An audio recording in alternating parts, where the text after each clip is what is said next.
Bueno, arratsaldeon Monika. Ia gauza naizen esplikatzeko solbarreko asunto hau.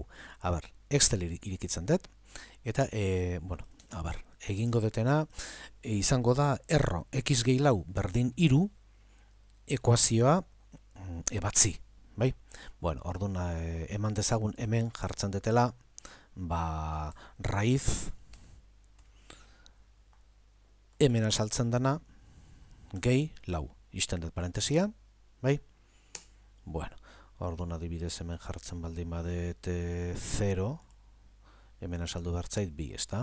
Hemen asaltzen zait erro hemen dagoena gehi lau. Bueno, hau esautuko duzu, ezta?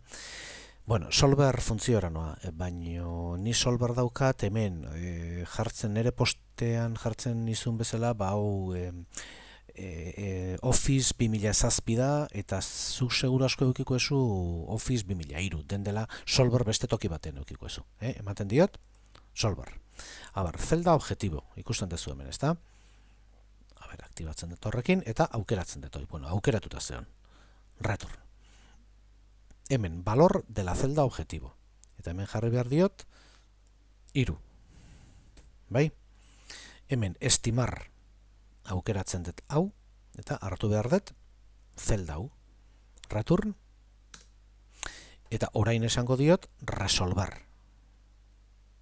Ematen diot utilizar solución de solver, aceptar, eta behitu, ateratzen zait, zuri ateratzen zaizun antzekoa. Baina, bueno, hemen inbehar detena da definitu zenbat amartar hartu behar dituten.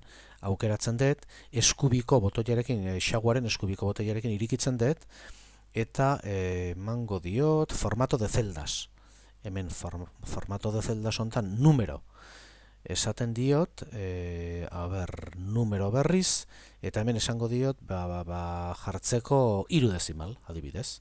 Aceptar ematen badiot, baina ateratzen zaizkit emaitzak. Eta solver honek egiten ditu emaitzak aurkitzen ditu aproximazioek hurbilketak eginez. Orduan, askotan ateratzen zaigu koma eta gero amartar asko. Orduan, egin behar deguna da amartar kopurua murriztu.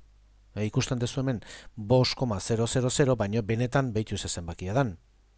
Guri interesatzen zaigu hau asaltzia. Hau edo 5,00 edo 5,0 edo 5 bakarrik. Bale?